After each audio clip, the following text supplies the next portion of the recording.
നമ്മൾ കാണാത്ത ഇത്രത്തോളം അഴുക്കാണ് ഓരോ മിക്സിയുടെ ജാറിനുള്ളിൽ ഉണ്ടാകുന്നത്.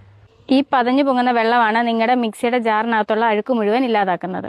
നമ്മുടെ എല്ലാം വീട്ടിലുള്ളതാണ് മിക്സി. ഈ മിക്സിയുടെ ജാറ് നമ്മൾ സാധാരണ ഉപയോഗിച്ച് കഴിഞ്ഞാൽ ഇവിടെ മാത്രമേ വാഷ് ചെയ്യത്തുള്ളൂ. പക്ഷെ ഇത് വാഷ് ചെയ്യുന്നതിനോടൊപ്പം ഇതിനകത്ത് ഇവിടെ അഴുക്കരുത്. ഇപ്പൊ ഈ മിക്സി തന്നെ നോക്കാം, ഓൾറെഡി ഇതിലെല്ലാം അഴുക്കാണ്. ഇതെല്ലാം നമ്മൾ നല്ല രീതിയിൽ തന്നെ കഴുകിയാലേ പോകത്തുള്ളൂ. ഇപ്പം ഞാൻ ആദ്യമായിട്ട് ഇവിടെ ക്ലീൻ ചെയ്യുന്ന കാണിക്കാം. അതിനായിട്ട് നമുക്ക് വേണ്ടത് ഈ പറഞ്ഞാൽ സോഡാപ്പൊടി അല്പം ഇതിലേക്ക് ഇടുക. ഇനി അതിലേക്ക് നമുക്ക് വിനാഗിരിയാണ് വേണ്ടത്. വിനാഗിരി ഒഴിക്കുമ്പോൾ തന്നെ നിങ്ങൾക്ക് മനസ്സിലാവും. ഇപ്പോൾ തന്നെ സോഡാപ്പൊടി വിനാഗിരി ഇടുമ്പോൾ തന്നെ പതഞ്ഞിട്ട് ഒരു 5 മിനിറ്റ് ഇങ്ങനെ ഒന്ന് വെച്ചേക്കണം. നിങ്ങൾക്ക് കാണാൻ പറ്റും അഴുക്കുകളൊക്കെ അതിൽ നിന്ന് കുതിർന്നിളകിയിട്ടുണ്ട്.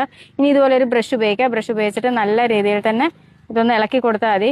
ബലം പ്രയോഗിച്ച് കഴിയേണ്ട ആവശ്യമൊന്നുമില്ല. അഴുക്കുകളെല്ലാം കുതിർന്നിട്ടുണ്ട്. വളരെ പെട്ടെന്ന് തന്നെ ഇതിൽ അഴുക്ക് പോകും. ഇനി ഞാനത് അത് ഒഴിച്ച് കാണിക്കാം. അപ്പോൾ അതിൽ എന്തും വേണ്ടി അഴുക്കുണ്ടായിരുന്നു നിങ്ങൾക്ക് മനസ്സിലാവും. കണ്ടോ, ഇത്രത്തോളം അഴുക്ക് ഈ മിക്സിയുടെ ജാറിനകത്തുണ്ടായിരുന്നു. ഇവിടെ ഇപ്പോൾ നല്ല രീതിയിൽ തന്നെ വെളുത്തിട്ടുണ്ട്. നമ്മൾ കൂടുതലും മിക്സിയൊക്കെ കഴുകിയിട്ട് അതുപോലെ തന്നെ ഇങ്ങനെ കമത്തി വെക്കും. അങ്ങനെയാണ് ഇവിടെയുള്ള വെള്ളമെല്ലാം ഇരുന്നിട്ട് ഈ ജാറെല്ലാം അഴുക്കാവുന്നത്.